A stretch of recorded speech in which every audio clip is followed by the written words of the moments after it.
अलियार को आज पहली बार अपने अब्बू मूसा की काली सच्चाई का पता चलता है। घर की तिजोरी में रखी कुछ फाइलें, कुछ पुराने कागज और उन पर लगी नकली मोहर। वो बुदबुदाता है, या अल्लाह अब्बू ये सब कैसे कर सकते हैं। इसी बीच यूनिवर्सिटी में पढ़ रही पिया को अचानक उसकी माँ का घबराया हुआ फोन आया। पिया जल्दी घर आ जाओ, पुलिस ने असलम साहब ने गिरफ्तार कर लिया है। ये सुनते ही पिया का दिल जैसे सीने में धड़कना भूल जाता है। किताबें हाथ से गिर जाती हैं, आंसू उसकी पलकों तक आ जाते हैं, लेकिन वो खुद को संभालते हुए सीधा सनवाल को कॉल लगाती है। सनवाल, मेरे अब्बू को किसने गिरफ्तार करवाया, पता लगाओ प्लीज। सनवाल फौरन अपनी पहुंच वालों से बात करता है, थाने में अपने एक जानकार से संपर्क करता है और सिर्फ कुछ ही मिनट में सच्चाई सामने आ जाती है। पिया, तुम्हारे अब्बू को गिरफ्तार करवाने के पीछे मूसा सेठ का हाथ है। पिया एक पल में जैसे टूट जाती है। बिना सोचे बिना रुके वो यूनिवर्सिटी के अंदर ही अली को ढूंढती हुई उसके सामने पहुंचती है। अली अपने दोस्तों के साथ खड़ा होता है जब पिया गुस्से से उसका गिरेबान पकड़ लेती है। अलियार, तुम्हारी अब्बू ने बहुत गलत किया है। मेरे अब्बू को क्यों गिरफ्तार करवाया? हमने तुम्हारा क्या बिगाड़ा था? अलियार सख्त सदमे में उसकी पकड़ ढीली कराता है। पिया, तुम क्या कह रही हो? मेरे अब्बू ऐसा नहीं कर सकते, मैं अभी उनके सामने कॉल लगाता हूँ। अलियार हाथ कांपते हुए मूसा को कॉल करता है। अब्बू, क्या आपने असलम साहब को गिरफ्तार करवाया है?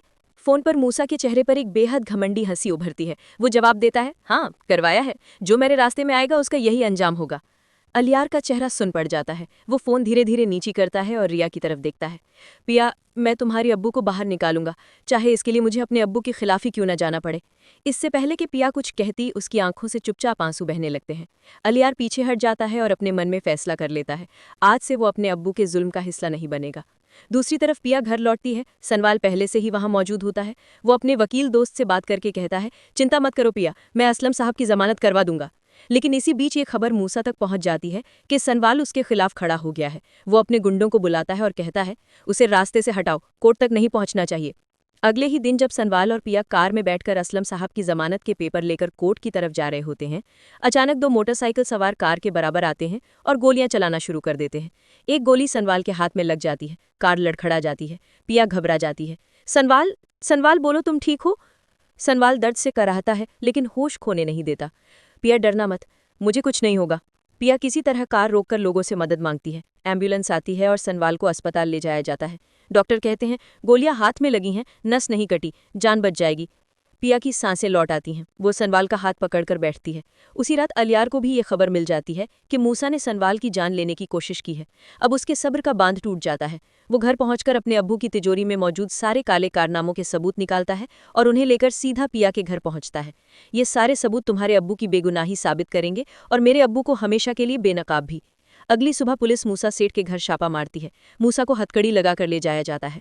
अदालत में जब मूसा को पेश किया जाता है तो असलम साहब भी गवाही देने खड़े होते हैं। मूसा उनकी तरफ देखकर कहता है, माफ कर दो भाई, मुझसे गलती हो गई। लेकिन अदालत उसका आरोप सिद्ध कर देती है और मूसा को 10 साल की सजा सुना देती है। अदालत से बाहर निकलते ही समय असलम साहब सनवाल को देखते हैं। वो उसके पास जाकर उसका हाथ पकड़ लेते हैं और उसे पिया की तरफ बढ़ा देते हैं।